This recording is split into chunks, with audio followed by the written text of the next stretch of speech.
Wednesday show. Wednesday show. Is it going? I don't know. I don't know, but it's the Wednesday show. Wednesday show. Maybe? I don't know. I really have no idea what's going on. We are doing another Wednesday show here where the thing, it popped up and it was like streaming, then it said not streaming, then it said streaming, then it said not. I don't know. It was weird. Okay. Hello, Shelly. How you doing? Hopefully doing well today.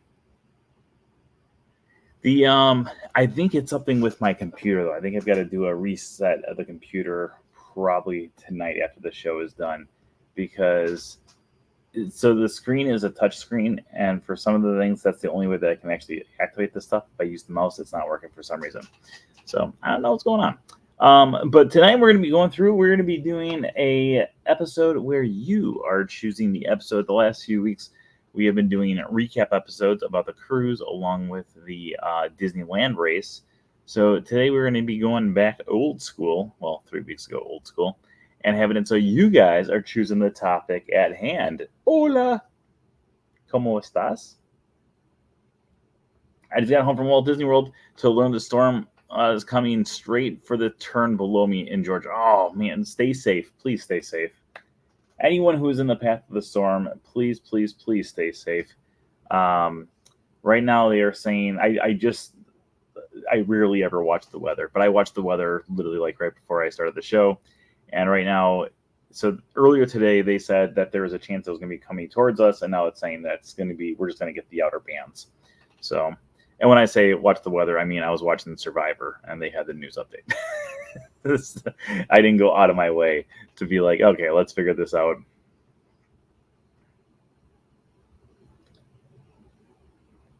The town below you. Okay, so tonight what we're going to be doing is we're going to be going through and giving you guys 3 topics. You guys are going to choose for which topic we are going to discuss tonight. And yeah, let's do this thing. We're going to start the 788th episode of the Wednesday show in 5, 4, 3, 2. Hello, everyone. Welcome to the 788th episode of the Wednesday show. Today is September 25th, 2024, and I'm your host, as always, Brent Dodge. Hello. Today, we are going to be going through and having it so we go to the topic you choose out there. But of course, before we get to that, let's talk about our news for the week. First off, thank you everyone out there who's been joining us for our Saturday in the Park. If you didn't already know, every single Saturday we do a live broadcast from someplace found throughout the Walt Disney World Resort. You never know where we're going to be, but I promise you we will always be coming to you live from Disney. I want to say this, coming up Saturday, I've got reservations for Disney's Hollywood Studios. So I don't know what we're going to be doing there, but we will be coming to you from Disney's Hollywood Studios at Saturday at 1 o'clock Eastern Time. So make sure you join us for that. Also, while we are going through here and talking about that, thank you everyone out there who has been subscribing to the channel. We are currently sitting at, wait, isn't it working? 7,906 subscribers. As always, if this number goes up as the evening goes on, we will have it so this episode goes into extra innings as well. So our starting number is at 7,906 subscribers over on YouTube. My goal is still to have it so this is at 8,000 before we hit October 1st. So send a friend or 2 or 94, and then we can hit 8,000 and have a whole lot more fun for all of you galore. That's a Dr. Seuss episode. Could you imagine if we did an entire episode where I had a rhyme? Oh, I don't know if we'd have the time. But at the same time, it'd be like a crime if we never attempted it. Leanne rhymes.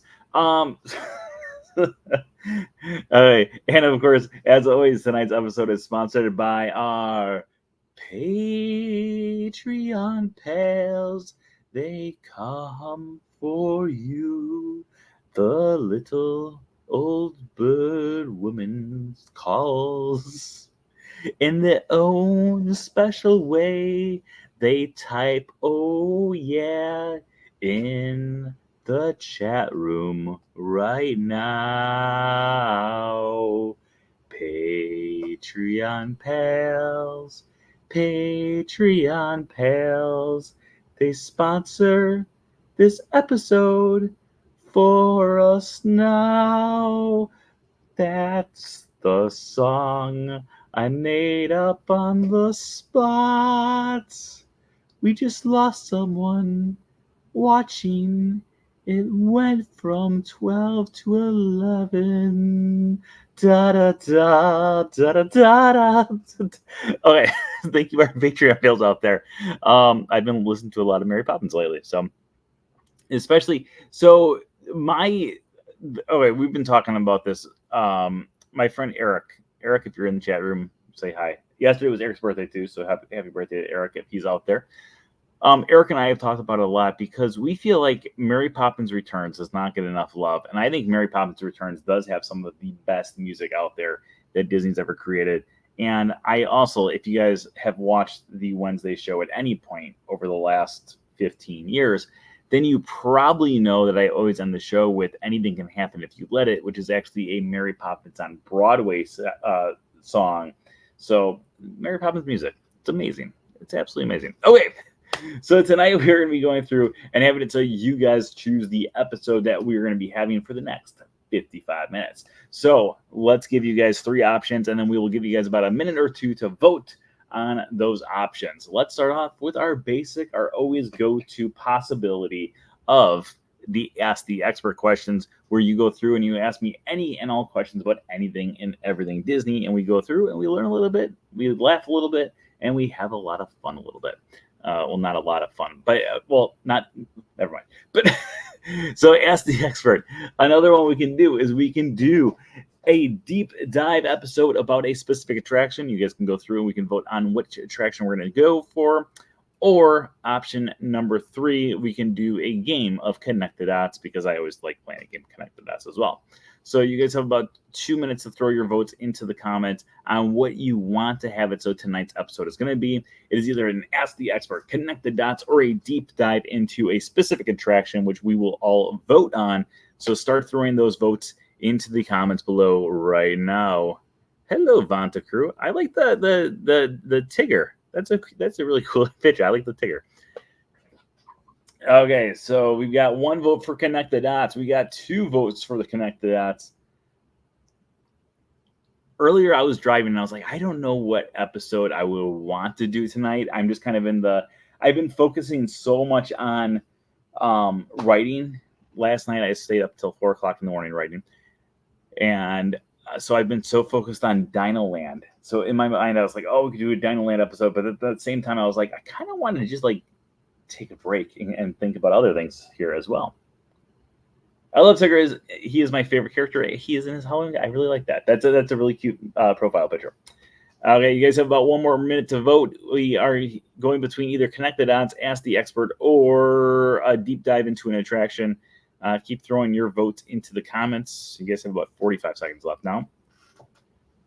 But right now, Connect the Dots has the lead with every single vote so far. I feel like we're going to be playing a game of Connect the Dots, which is A-okay with me. I absolutely love Connect the Dots. We got 1 vote for Deep Dive. We got 30 seconds left of our vote right now. We got 2 votes for Deep Dive. So Connect the Dots takes the lead, and it looks like Connect the Dots may be our winner for this evening. And the time limit is up right now. So we're going to play a game, Connect the Dots. Excellent. Okay, I'm actually very excited because I love Connect the Dots. If you've never played Connect the Dots before with us, this is how Connect the Dots works. You are going to go through, and you're going to type just one item about anything and everything Disney into the comments below. After someone else writes a thing about Disney after you have, then you are allowed to write another thing. However, do not flood the thing with things like People Mover, Space Mountain, Astro Orbiter, blah, blah, blah, blah. Let other people have a turn to throw things in there too. Then the purpose of the entire game is we're going to start off with the number 1 thing that is thrown into the comments. You guys can start throwing those comments and stuff right now. It can be about anything and everything Disney. I will then have to connect the dots from item to item to item in the order that they are written down into the comments. So if we start off with Mary Poppins and I have to somehow connect it to Carousel of Progress, we will actually, that's a very easy connection. We will have to go through and I will have to connect that before getting to the next item and then connecting it to the next item as well. So start throwing those items in there and we're going to play this game of connect the dots starting as soon as we get. Oh wait, we got our first two. All right, we are going to start off with. I just dropped my power cord here, just because I was playing with it. All right, we're going to start off with Judy Hopps, and we are going to make our way to the next thing. Just keep on throwing those comments into the comments, and we will play this game of connect the dots starting right now. Judy Hopps. It's tough not to love Judy Hopps. Judy Hopps, of course, made her debut in the amazing hit film Zootopia.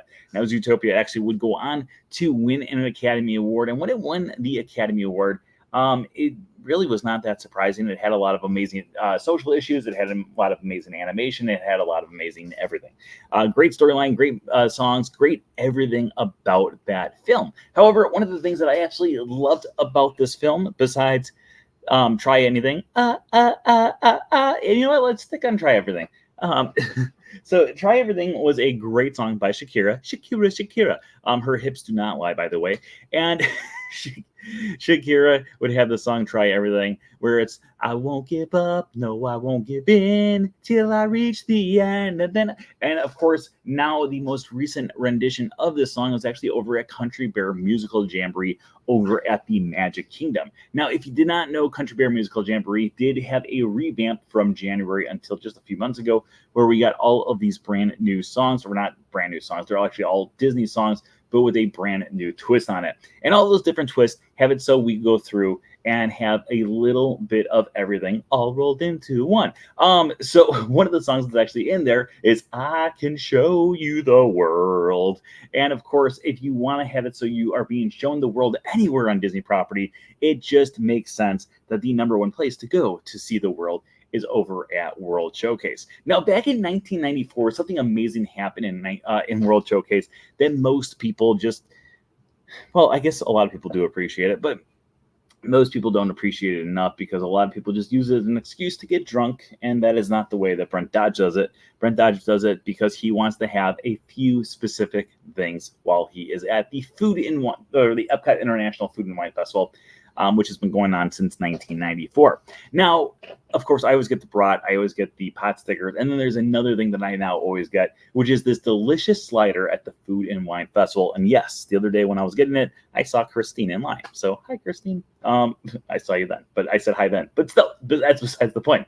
So, the Epcot International Food and Wine Festival has amazing things like this. And as the festival has gone throughout the years, it has expanded to more and more parts of the park. Originally, it was just around World Showcase, and it featured mainly things from the countries that were actually found around World Showcase, of course, being Mexico, China, Japan, etc., etc., etc.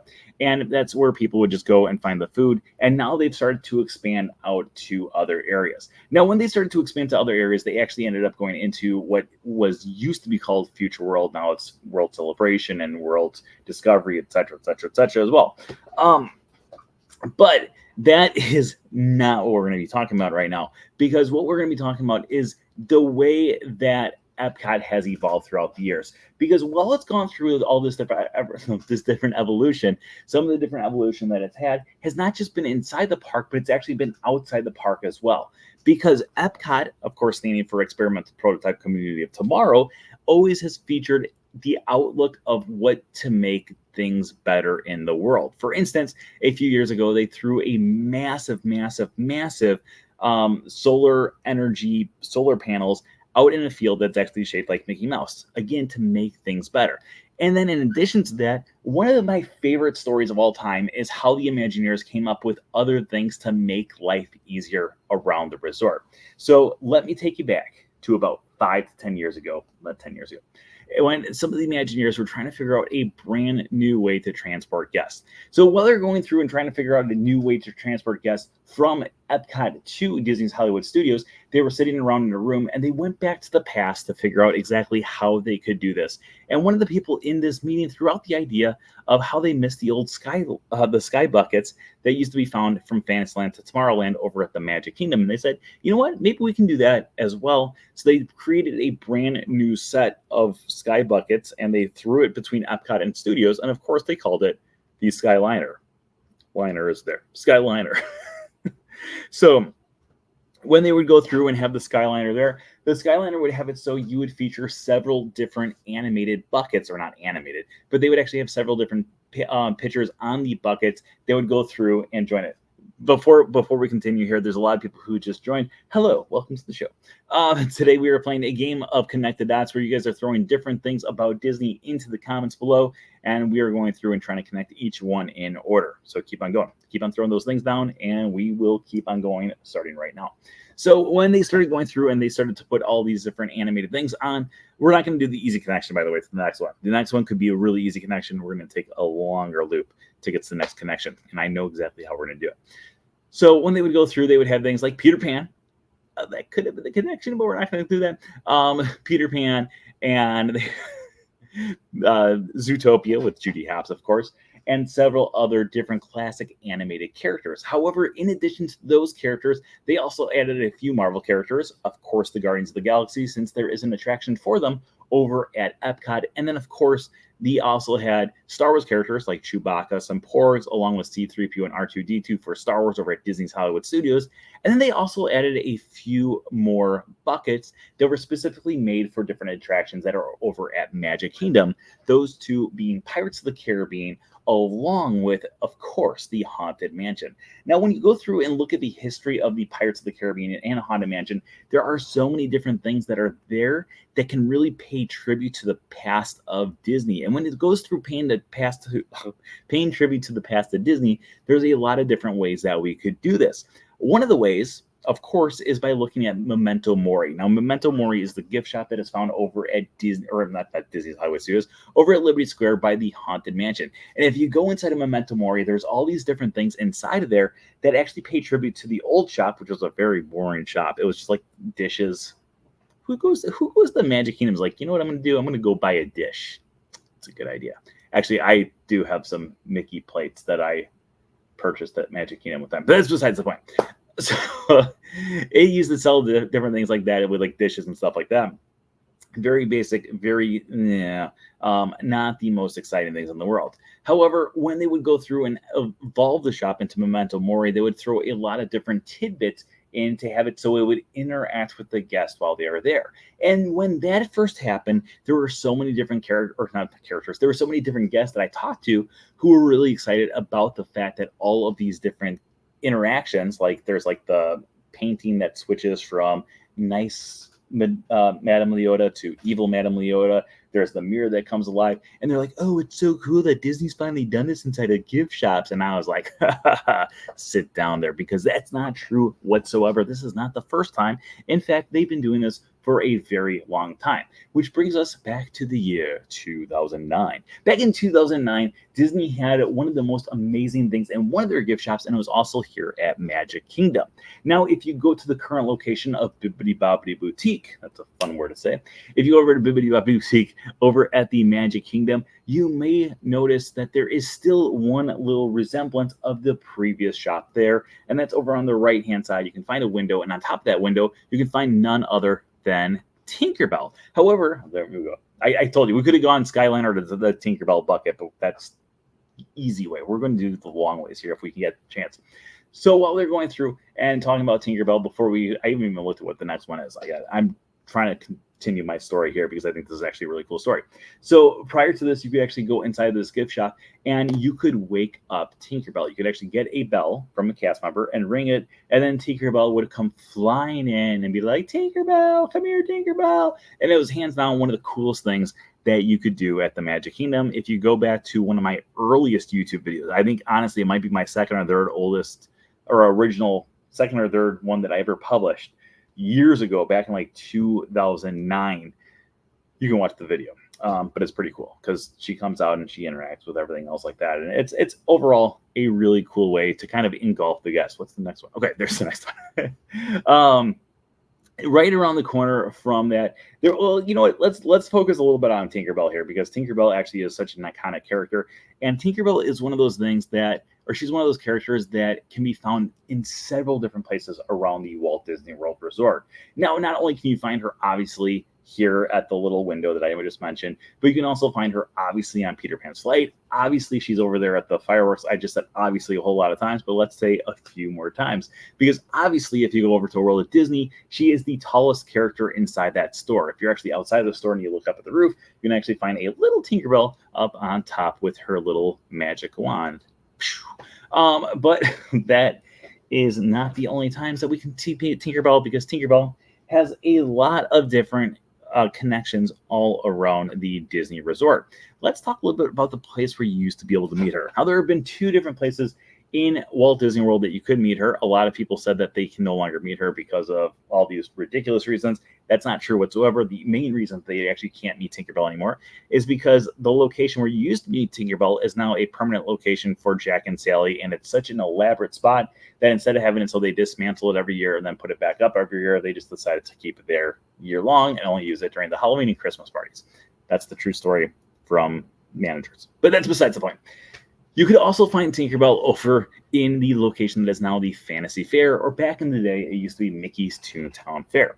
Now, when Mickey's Toontown Fair was first around, of course, you could meet Mickey Mouse. You could go to Mickey Mouse's house, Minnie Mouse's house. You could ride the Barnstormer, and you could go inside of Donald's boat. Now, while you were inside of Donald's boat, there was this amazing map there. And on this amazing map, you could actually find several different locations, like a map with land that looked like Donald Duck, map of land that looked like Scrooge McDuck, map of land that looked like Daisy, map of land that looked like Huey, map of, you understand what I'm talking about. So anyways, there was this really cool map, and when you would look at the map, it was this very intricate map, and it went through all of these different really cool details, paying tribute to different Donald Duck cartoons, or different Donald Duck moments, or different Donald Duck characters. They also had a similar map like this over in Disneyland Toontown as well. Of course, that went through a refurbishment not that long ago, and when that went through a refurbishment, it became one of the first big refurbishments that Disney had done in quite a while for one of its classic attractions. Now, in addition to that, of course, we had Goofy's Bounce House. Before that, it was still a bounce house, but it was not the same bounce house. It got like a huge upgrade. And then prior to, the only thing I can really think of is the Seas with Nemo and Friends, or actually I should say the Nemo Submarine Voyage. Now, the Nemo Submarine Voyage found over there took the place of the Submarine Voyage that was debuted back in 1959. Fun fact, that was actually debuted the same day as the Matterhorn and the Monorail. All three attractions open up on the exact same day. So when you go through, and by the way, I noticed the chat room, you guys are not putting in any more things in the chat room. Keep on throwing things in the chat room. I know I'm just rambling a lot, but keep it coming. So when they decided to go through and switch over the attraction there, they took a lot of the different elements that they had made over at the Living Seas in Epcot and created pretty much the same storyline, but a little bit more elaborate. So when they would go through and make this little bit more elaborate attraction, they decided they realized that Finding Nemo was a very popular character. Now, around the same time when the Seas with Nemo and Friends was opening up, there was another failed project that Disney had done that has not opened up, which was supposed to open up in 2003. And of course, I'm talking about Pop Century. Now, over at Pop Century, originally they're going to have the classic years, aka the 1950s, 60s, 70s, 80s, and 90s. And then you would go to the older years, which would be the 40s, 30s, 20s, 10s, and zeros, all focused on the 1900s. Originally, they did build one and only one of the buildings for the 1910s to 1940s section of this resort, and it sat across Hourglass Lake for years and years and years and years. Eventually, that would become the Little Mermaid section of Art of Animation. In addition to the Little Mermaid section, we also have the Lion King section, we also have Cars section, and of course, we have Finding Nemo section as well. And if you ever go to the Finding Nemo section, fun fact for you, if you ever wondered which guest was the first guest to put their head underwater in the Big Blue swimming pool at Art of Animation so they could listen to the fish. You're looking at them. I was also the first guest ever to go down these slides in the Finding Nemo section too. Just a fun fact for you. I just made sure that I like pushed kids out of the way. I was like, get out of here. Okay, let's continue here. Christine, I'm gonna move your next that one. I'm gonna move it down after that one because of the rules of things being in order. Okay, so the big blue swimming pool. So this was one of those really cool advancements in technology where you could go through, you can put your head under there still to this day, and you can hear Nemo, Marlin. They're not always talking, so just try to hold your breath as long as possible to really truly capture the entire moment. But the really cool thing about this resort is it does focus on 4 specific films and only those 4 specific films, which originally it was not supposed to be just 4 films. It was going to be kind of a bigger thing. And then they decided to kind of go through and shrink it down to size quite a bit more than what it ended up being. And the only reason I'm pointing this out right now, I'm losing my thing. Okay. The only reason that I'm pointing this out right now is mainly due to the fact that if you go into the lobby area of this resort, if you look above you, there's a chandelier there. On the chandelier, there are several different paintings, or not paintings, drawings of different characters found around the resort. So you have concept art for The Little Mermaid, Lion King, Cars, and of course, Finding Nemo in there as well. Also, if you look there, there are a few different spots there where you can find the signatures of different actual animators or artists or voice talent that worked on the film. So for instance, on one of the pictures of Ariel, you can find Jodie Benson's actual autograph there. And one of the Lion King ones, you can find Don Hahn's actual autograph there. Overall, a really, really cool thing that they did there. You can also find Pat Carroll there, who voiced Ursula. And speaking of Jodie Benson and Pat Carroll, they were 2 of the people who originally would go over to the Magic Kingdom when the Fantasyland expansion, aka New Fantasyland, opened up to go do a little ride around of the Little Mermaid attraction there. Now, in addition to this attraction, we would also have it. So, of course, we would get the story time with Belle over at Maurice's Cottage. We would get Be Our Guest restaurant, and eventually we would also get the Seven Dwarfs Mine Train as well there. Now, if you go over to the Seven Dwarfs Mine Train, there are a few little cool fun facts that are found over here. But let's talk about one of the most overrated of them all. For when you're going up the first hill there, you can find 2 vultures on the top looking down at you. In addition to that, at the end, you can find the scene where all the dwarfs are, dancing the cottage with Snow White. Almost every single one of the dwarfs, along with the 2 vultures, are the original audio animatronics or statues from Snow White's Scary Adventures that used to be found over at the location where Princess Fairy Tale Hall currently sits. Actually, if you go inside of Princess Fairy Tale Hall still to this day, you can actually find a book of Snow White there at the meet and greet location of the princesses, despite the fact that Snow White is not one of the princesses that you can actually meet there. Well, sometimes she is, but usually she's not. My favorite thing of all time was when I went there on opening day. I went up to her and I said, "So what do you think the fact that they took down your ride for this?" And she goes, "Oh, I'm getting a new ride."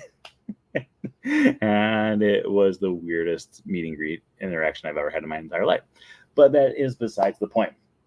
Because right outside of the castle, right outside of the meet and greet location, you can find the castle, which has been home to so many different things throughout the years. It's been home to amazing stage shows like Cinderella Celebration. Of course, we got Mickey's Friendship Fair there now. You've had so many different classic fireworks shows, things like, now it's Happily Ever After. Earlier, it was Wishes. Wishes, dream a dream, wishes. Okay, let's talk a little bit about Wishes, because Wishes is without a doubt my favorite fireworks show of all time that Disney has ever done. Now, when Wishes first debuted, if you remember it, at the start, you have the little girl who sings, "Starlight, star bright, first star I see tonight.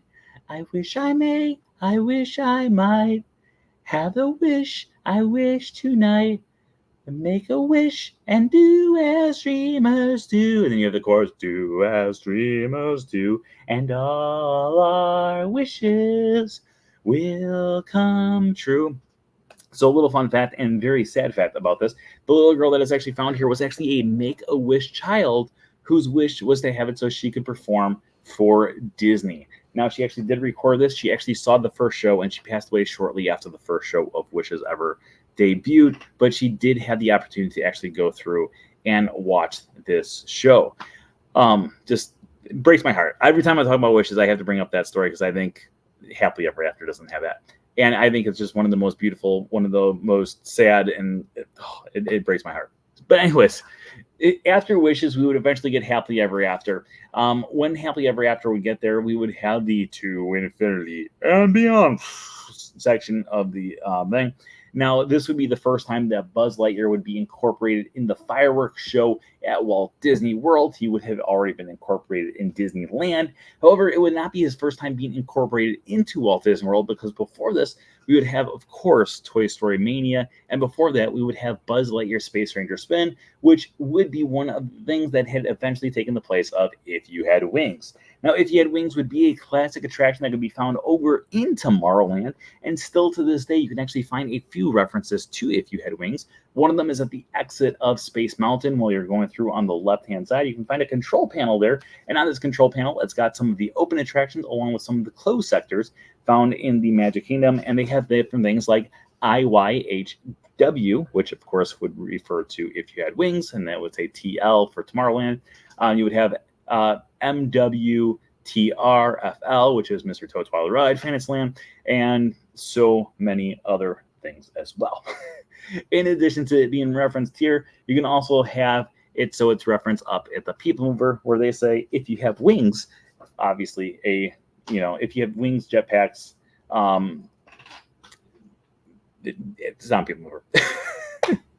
So People Mover, of course, is my favorite attraction. I absolutely love People Mover. I rode it twice today, actually. And while you are on the People Mover and riding around, there are a few different things that you should pay attention to. One of them, of course, is that If You Had Wings girl, if you're going through, you see the girl who's getting her makeup and stuff done. This was actually a tie-in with the old attractions that used to be found before Buzz Lightyear, not just If You Had Wings, but Delta Dream Flight, etc., etc., etc. When you're going past this window, they would have it so this was kind of part of the scene that was also going on behind you. So it was kind of a nice little connection between the two things.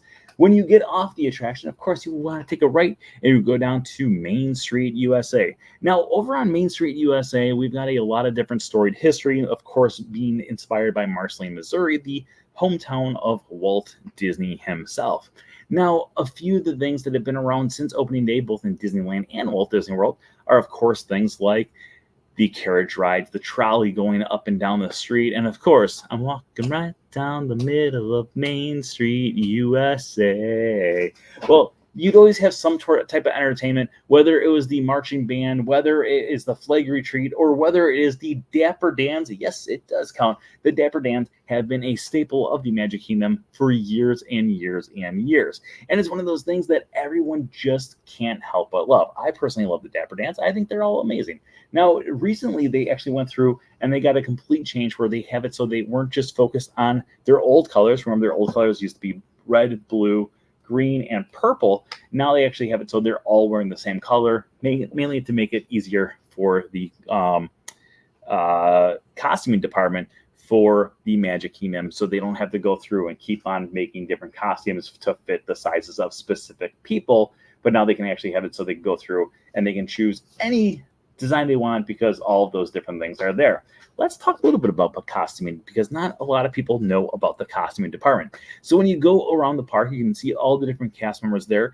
All the different cast members are issued those things as long as they are an actual full Walt Disney World cast member. They are issued those things at a costuming department. Back when I used to be a cast member back in 2004, 20 years ago, we used to have it so the costuming department was actually found in the utilidors, aka the tunnels below the Magic Kingdom. Now they are actually found at West Clock, which is the name of the parking lot where the cast members actually park at. Overall, it's a really cool process that you go through. Back in my day, you would actually go through, you would pick up your costumes, and then you would bring it to a counter. They would check you out and make sure that they are all yours. You're checking them out. And if anything happens, you have to pay a fine, aka you will never be able to work at Disney ever again. True story. Um, now the technology has increased, so now you actually pick all the things up. There's different barcodes on there. They also have it so you get your company ID there, and when you walk through, it checks all of it out, and it knows exactly who is walking out with all of these specific items. This is not the only place you can actually find it. You can actually find it over in in Disney Springs. It is actually found a little bit across the street of where it is. Over at Disney's Hollywood Studios, it's behind behind Rock and Roller Coaster. Over at Animal Kingdom, it's actually found like a mile or two down the road. And then if you go over to Epcot, it's actually found behind where Test Track is. That's where like their cast member building is. In fact, when you go through that, you actually would enter into the park over by like Test Track area. Now, the Test Track area, on the other side of it, we have a car there, and sometimes it's there, sometimes it's not. Right now, it's not there. But over there, we had a Coca-Cola themed area, which was inspired by Test Track and Coca-Cola, where you can go through, and right now you can buy slushies and stuff, all Coca-Cola products, with little candies inside as well. Coca-Cola and Disney have had a long history with one another. They've not been working completely with the same contract since 1955, but they've been working in some way, shape, or form together since 1955, to the point where over in Disneyland, you do have a place called Coke Corner, and over at Epcot, we do have a place called Club Cool, which is inspired by Coca-Cola, and there you can get different drinks from all around the world, including Italy's Beverly. Now, Beverly is probably one of the most disgusting things that you can ever have in your entire life. I could do a really easy transition to the next one here, but we're not going to do it. Beverly is hands down one of the most disgusting things I've ever had in my entire life. I do know some people who really like it. I don't know what's wrong with them. I don't like it at all. I do like the one that is found over in China, though. Like the China one is, it's like a watermelon flavor. It's really good. That's the one that I usually go to whenever I go to Club Cool, which is about once or twice a month. I'll go over there. Sometimes I forget that it's there. And then other days are like, oh, I really want that watermelon, but people are always crowding around. It's just crazy, and you just want to go on the Hulk on them. In addition to this, before Club Cool existed here, it actually existed across the way over where the current little meet and greet area for Mickey Mouse is. At one point, you actually had it so you would go through into an igloo, and there was like a polar bear frozen in ice. There was a polar bear, and then there was a man frozen in ice. It was absolutely hilarious. And then eventually, after you would go through this little cave, and they would have like a little, what's it called? Not a jet ski. What are those things called? The ones that go on the snow. This is the first time I've actually had a snowmobile. That's it, snowmobile. You would have a snowmobile, and when you would go through, and you kind of go through, and eventually you would get your Coca-Cola. Overall, really, really cool experience that they used to have over there. Of course, it would eventually be replaced by the location where, like I said, Mickey and Minnie are doing meet and greets now. In addition to that, we do have the Encanto show over there as well. Now, Encanto has slowly taken over the entire world. And I don't mean that in a negative way. I do love Encanto. I think the music is amazing. But in addition to having the Encanto show over there, we also have one on the Disney Magic as well. Now, on the Disney Magic, you can go through, and there are so many different activities they can do on the ship. There's wine tasting, there's wine tasting, there's wine tasting, there's wine tasting, and there's so much wine tasting. And it drove me crazy because on the Disney Magic, all I wanted to do was go into Keys and go just take some pictures inside of Keys. But no, they always have like some sort of drink testing going on there, and it was always booked. And I could never get in there. And it just drove me crazy. That's just my own little rant. However, in addition to the wine tasting, there are different arts and crafts things. Like one thing that we opted not to do was creating a picture frame made out of popsicle sticks. That's a true one. There were other things that teach you on, throughout all the cruises. Those aren't the only ones, but throughout all the cruises, you can go through. There's like a Remy series where you can learn how to cook. There's one that you can learn how to make cakes. And actually, another place that you can learn how to make cakes is over at Amorette's over in Disney Springs. Now, over at Disney Springs, there is a little class for Amorette's. Now, if you don't know what Amorette's is, it's right on, so if you're looking like right at the front of World of Disney, on the right-hand side, kind of like over by the Poutine behind Lego, the first shop that is over on that side, just before you get to like Harley Davidson and Levi's and all those other things, is the Amorette's pastry shop. And if you go into there, you can actually take classes in the morning to learn how to go through and actually bake a cake. It's a pretty cool class. I've never done it, but I've seen videos. It's a pretty cool class. And you can go through and you can learn all these different things. And in addition to that, they also have like specialty cakes that are there that are like these little dome cakes. Ones with Mickey Mouse, Pluto, Goofy, Minnie. I've seen Stitch in there. And so many other little food items that are specifically focused on these classic characters, along with some of the new classic characters like Stitch as well. Let's talk a little bit about Stitch, because Stitch has kind of gone through and taken the world by storm since his first debut back in 2002's Lilo and Stitch. Now, when Stitch, like, I don't know why I had to say it like that. It was like so matter of fact. In 2002's Lilo and Stitch, we learned where Stitch actually came from. Fun fact about Stitch. So I actually used to have a poster of Stitch that I bought at a Target in Oshkosh, Wisconsin, when I was going to college at the University of Wisconsin-Oshkosh. And on the poster, it said Stitch Experiment 626, and it had Stitch sitting there. And it wasn't until I got back to my dorm and I put it on the door that someone pointed out to me how cool that was, that I put a poster of Stitch because his number was 626 and my dorm room was also 626. And I was like, oh yes, I did that on purpose. And I did not. I didn't even like put the two together until after I put it up. I knew that Stitch was 626. I just didn't know where I lived. Well, while we're on the topic of Oshkosh, I'm trying to get comfortable here. Oshkosh was a college that I went to, and I did not like it at all. At all. But the only thing that was great about it was November 18th of 2003. They had it so they came through and they came to my college, and Disney came to my college and said, hey, we're looking for people to come work for Disney. Who's in? And I was like, me. And they did an interview, and that's how I ended up on the college program. Now, during the college program, there were a lot of amazing memories that I made. And let's talk a little bit about one of my favorite ones that started off right at the start of my entire college program experience. Because when I first started off the college program, what they do is they give you a bunch of roommates, and when they give you a bunch of roommates, then eventually they give you all your roles, and after they give you the roles, not like edible roles like what you're going to work on. It'd be really nice if they gave you edible roles too, though. And then they would give you the roles, and after they would go through and give you your roles, you would be gone to different spots and have it so you're working at different locations. There was a class that I had to take called Once Upon a Time Is Now, and when I did Once Upon a Time Is Now, I went with my roommate, Awan. Oh, you guys don't know who that is, but Awan was my roommate, and him and I are still friends to this day, 20 years later, which is crazy. Now, Awan had never been to Disney before, and when we went on the Once Upon a Time Is Now thing, we went on the Haunted Mansion along with the Pirates of the Caribbean attraction. And then afterwards, they're like, if you want to stay in the park, you're free to stay in the park. And Awan's like, I've never been in this park before. Let's stay at the park. So him and I stayed at the park, and we went on an attraction called Splash Mountain. It's an old attraction now. And when we went on Splash Mountain, he freaked out. And I remember we're going down the big drop, and he's like clutching onto my arm, and the person in front of us hat flew off, and I caught it. And it was the greatest moment of my entire life. And that was one of the first things that I thought of when they announced that Splash Mountain was going to be closing down for Tiana's Bayou Adventure. Now, Tiana's Bayou Adventure, I personally love. I think it's actually a great attraction, and it's one of those attractions that I just don't think is getting enough credit, even though the fact that it is constantly selling out of the virtual queue. So I think people are enjoying it a lot more than they're letting on, but it's a completely different story. Now, Tiana's Bayou Adventure would not be the first time that we would actually see Tiana inside the park.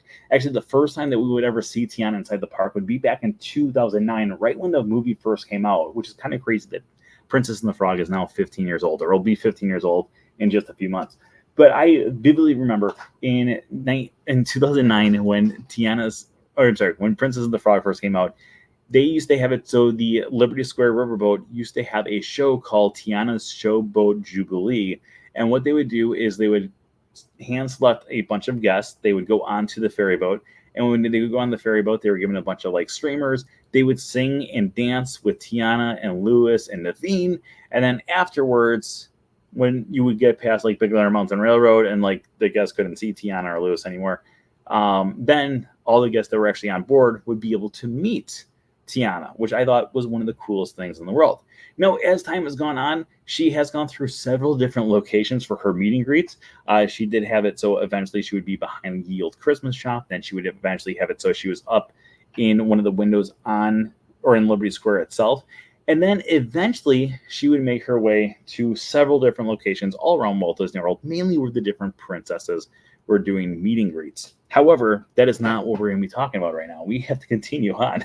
And I had a connection, and I bypassed the connection because I just started talking too much, and now I realized that, like, I can't backpedal. So now we have to find a different connection.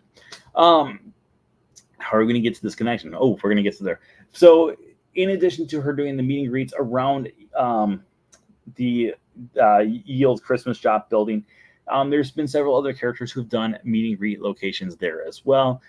Most notably, Santa Claus. Santa Claus has done meet and greets there. Now, we have talked about it in the past, but Santa Claus has done several different meet and greet spots around the world. His first official time ever doing any meet and greet in Walt Disney World was during a character meal. It was actually the first character meal ever on Disney property over at the Empress Lily over in downtown Disney. Right at that point, it was the I was going to say, it wasn't Disney Springs. It wasn't the Marketplace.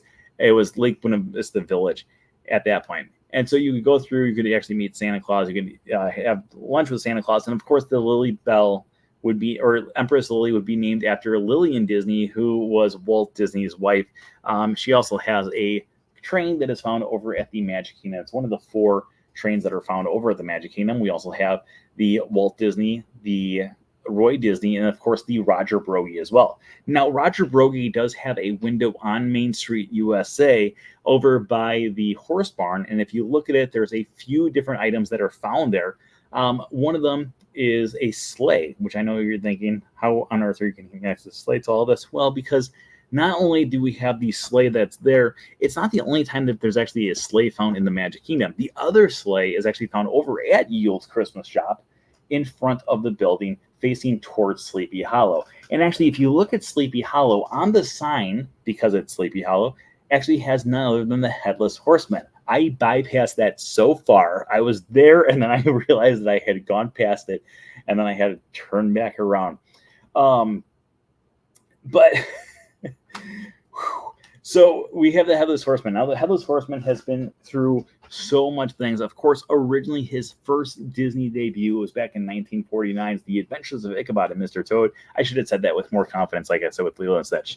Back in 1949's The Adventures of Ichabod and Mr. Toad. I don't know what that was, but I liked it.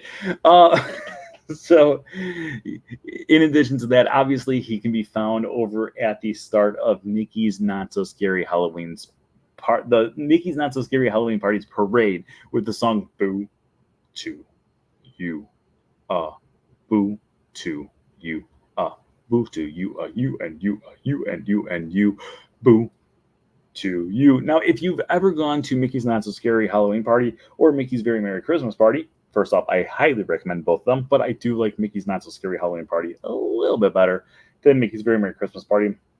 That's besides the point. If you are ever going to either one of these amazing parties, I do highly recommend watching the parades. And if you're going to watch the parades, I'm not even a parade person, so that's a lot coming from me. If you're going to watch the parades, I highly recommend watching it from Liberty Square. And this is actually not, I want to make sure that everyone knows that this is not anything of me just like trying to like have an easy lowball one. This is legit my 100% recommendation. You should watch it from the Letters for Santa mailbox at the Christmas shop in Liberty Square. It is an amazing spot to actually watch this parade. I know that it sounds like I'm trying to like, be like, here's an easy out. No, if you actually go through and watch the parade from this location right around the corner, it's the best spot for this parade. So check that out too.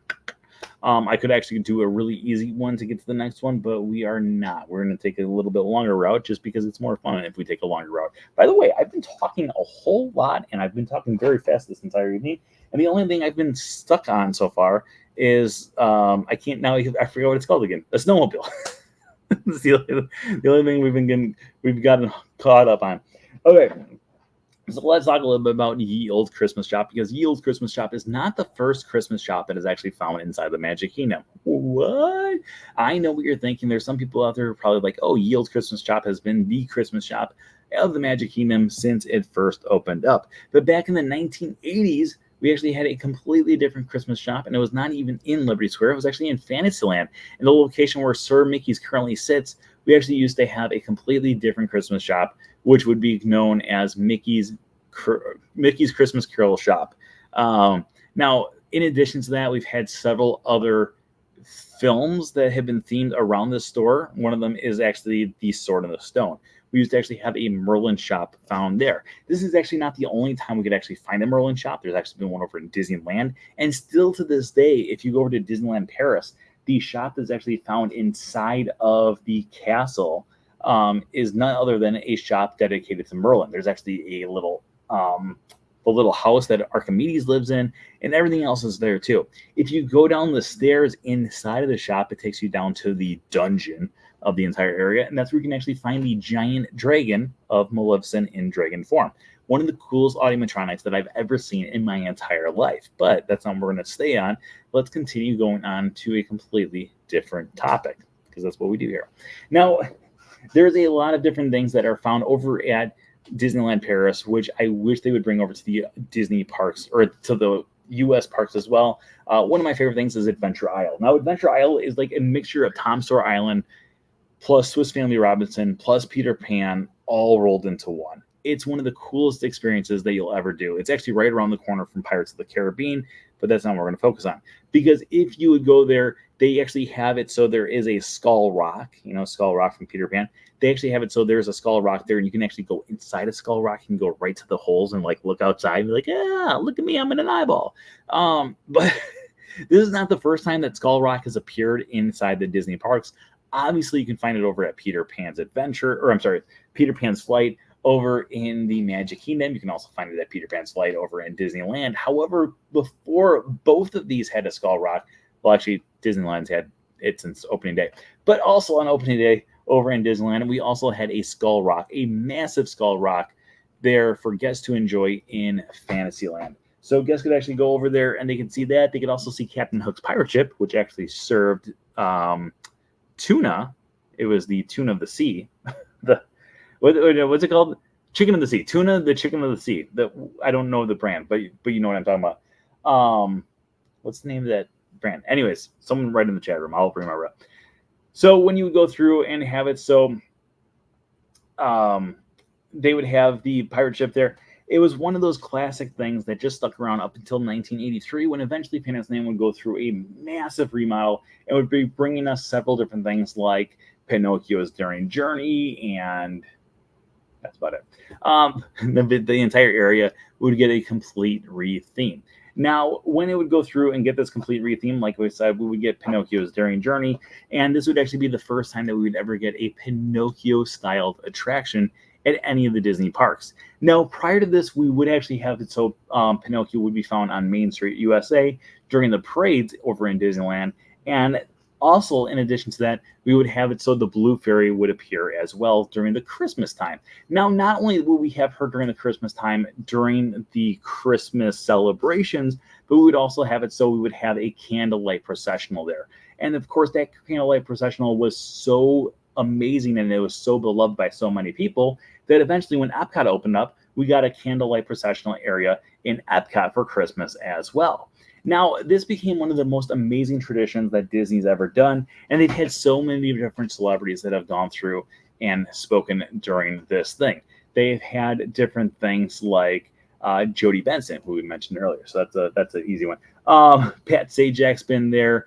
Neil Patrick Harris is hands down one of my favorite. Let's talk a little about Neil Patrick Harris, because Neil Patrick Harris is actually a massive Disney fan, and he's done so many different amazing things for the Disney parks besides just being a fan. Fun fact, his favorite attraction for Disney is actually the Country Bear Jamboree, but that's not what we're talking about. Because at one point, he actually was able to negotiate his way into voicing a Disney character for a Disney attraction, and that would be California Screamin'. Now, if you ever went on California Screamin', now it's called the Incredicoaster over at Disney California Adventure, or at that point it was Disney's California Adventure. He was the person who was like, the barker was I know you're in a hurry. Wait. I know you're in a hurry, but for your safety. That's it. Yeah, it was, California Scream was just a classic attraction. In fact, if you go through and look at the foundation of what is currently sitting at Disney California Adventure, there's not a lot there that is still sitting there from the early days of the park.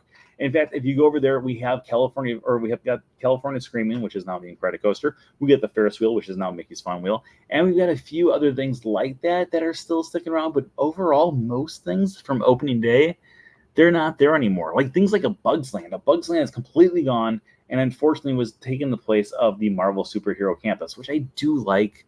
I just always loved Heimlich's Choo Choo Train. I just thought it was great. But the great thing about Marvel Superhero Campus is whenever one of the new shows comes out for Marvel or one of the new movies, you can actually go through and you can actually meet the characters there.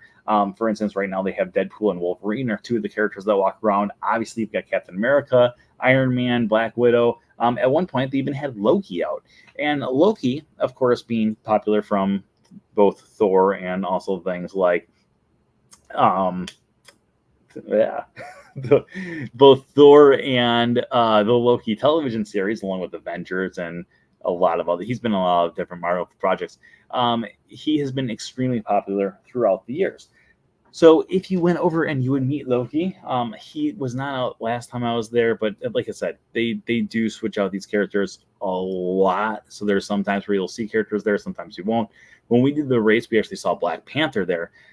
Black Panther, of course, being from one of the most successful Marvel movies of all time. I'm trying to figure out how to get to the next one, and we're going to get there. I'm just trying to figure out how to do it.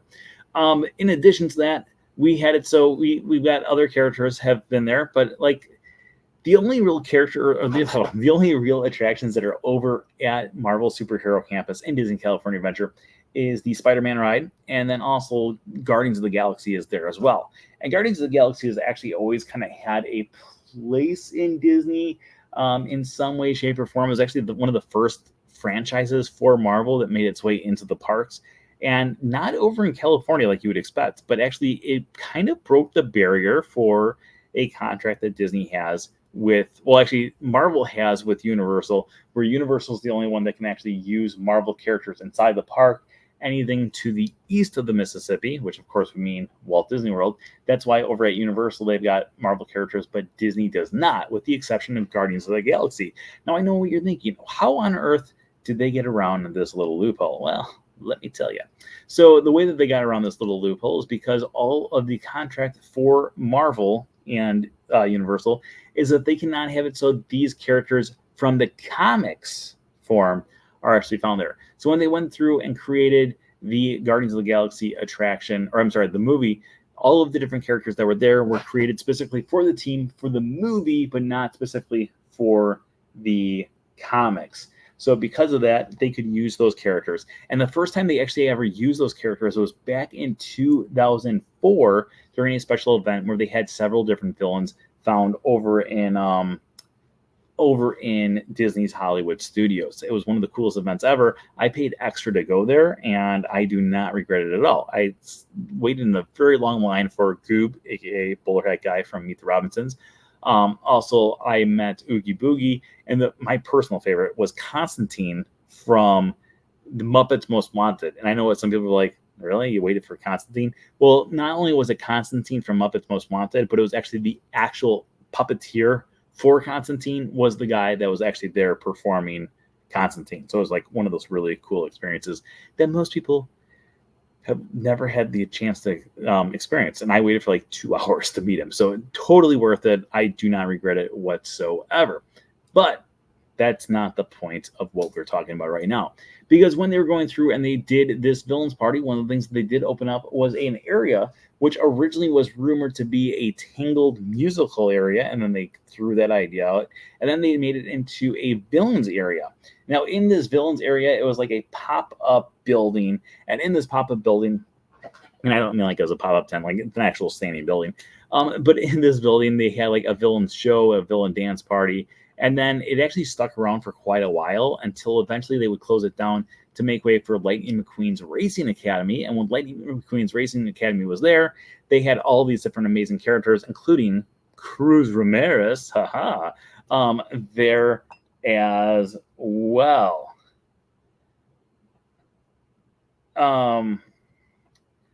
Snowmobile. I just just got to this part of the thing.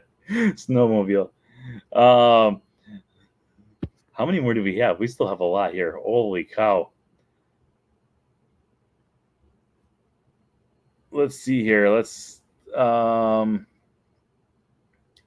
gonna cut to the last two. These are gonna be our last two on here. I don't know why, but I'm just looking at the time. We are over our time. I usually end right now, so we're gonna get to the last two that people put on there. Duffy and Pete are gonna be our last two. Okay, Cruz Ramirez to Duffy. Now, Cruz Ramirez would cruise all around the world. No, let's not do that. Cruz Ramirez, of course, would originally make her debut in Cars 3. But Cars 2 still, in my mind, has one of the coolest promotional things that Disney's ever completely done. So if you ever watched Cars 2 and you went over to Epcot around the time of Cars 2 coming out into the theaters, what they used to do over at Epcot during the Flower and Garden Festival was they actually had it so there was a World Showcase race that you got to participate in, where you got to go through and have it so you could actually go through and complete different tasks and get little stickers along the way. And it wasn't until like halfway through that I realized I was the only adult doing it. But that's besides the point, because it was a lot of fun. So around the same time when they were doing this, they had also just debuted a new way to go around World Showcase in the KidCot Festival. And this one was by a new character that had just recently come back out of retirement, which would be Duffy. Now, Duffy, what a lot of people don't realize, is Duffy the Disney Bear is one of those characters that most people realize is the history with Mickey Mouse. So it's Mickey Mouse was going to sail around the world, and Minnie Mouse was like, I don't want him to be alone. So she gave him Duffy to keep him company. But that was not the first time that Duffy ever made his appearance, because prior to that, back in 2004, Duffy made his first appearance. But at that point, he did not have the name Duffy. He was just known as the Disney Bear. And when he made his debut, it was over at Once Upon a Toy over at Disney. I'm pointing him right there because that's where Disney Springs is, like a mile down the road there. But it was over at Once Upon a Toy at Disney Springs. So when they would go through and have it so Duffy would be there at Disney Springs, a lot of people went out, they bought this little stuffed animal. He was not Duffy. But overall, it was one of those things that a lot of people did completely fall in love with. And then as time would go on, he would evolve, especially over across seas in Tokyo. And he would get a brand new story. He would get the name of Duffy. And then he would make his way back over to Epcot, where he was beloved by all. But that's not the end of our story here, because we still have to get to one more, and then we have to bring it back to what our original one was, which I can't even remember what our original one was right now. But let's try to get this over to our next one. So in addition to Duffy being the stuffed animal, there was a few different spots that you could actually find Duffy. I know exactly how we're going to get there. There's a few different spots that you could find Duffy around the Disney parks around the world. One of them is actually over at Peter Pan's Flight in Disneyland. If you look up in the top left corner of the queue line, you can actually find a Duffy Bear there. It's actually the only place that they had Duffy for years.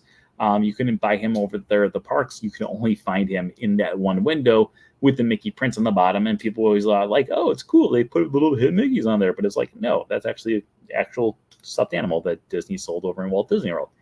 And then they also put one as the Disney Bear, not as Duffy the Disney Bear, over in Mickey's house in Walt Disney World. He was found just on a shelf on the side. He was not always there, but they had put him there at one point. I think he got stolen towards the end there.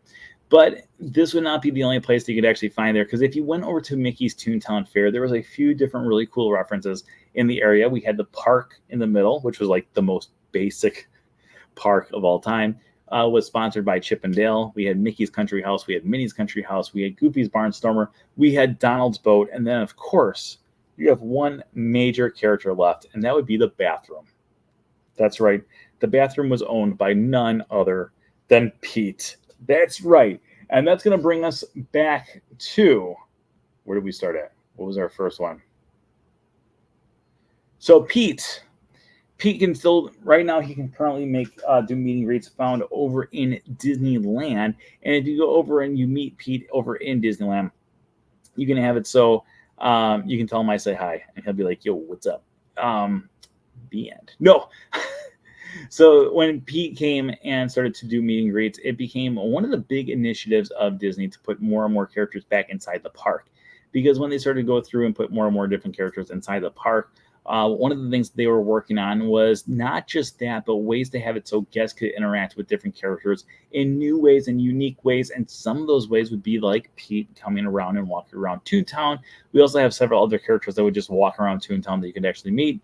And then when they went through with this idea, they took it a step further and decided to have it so an entire land could come alive with different characters, specifically puppets coming through different windows and having so those interacted with people. Of course, I'm talking about Zootopia Land across the way. And when you go to Zootopia Land, you can meet all these different characters in the windows. And in addition to them, you can also meet other characters like Nick Wilde and the one that started it all today, Judy Hopps. Whew. And that, my friends, is Connect the Dots. Okay, let's just do a really quick recap here. So we connected Judy Hopps to the delicious slider at Food and Wine Festival, to the Skyliner, to Tinkerbell, to the Big Blue Swimming Pool, If You Had Wings, to Wishes, to Dapper Dan's, to Beverly, to Amorettes, to Tiana's Bayou Adventure, to the Headless Horseman, to the Letters for Santa's Mailbox, to the Christmas Carol, to the Candlelight Processional found over in Epcot, to Loki, to Cruz Ramirez. Eventually, we would make our way to Duffy, Pete, and then back to Judy Hopps. Thank you. Okay. I'm pretty sure I know what the answer is, but let's just see. If we went up from 7,906, we will go into one extra inning, but we did not. We stayed the same. Okay, so we are going to be wrapping up tonight's episode right here. As always, tonight's episode is sponsored by our Patreon pals. If you're one of our Patreon pals in the chat room right now, give us an oh yeah.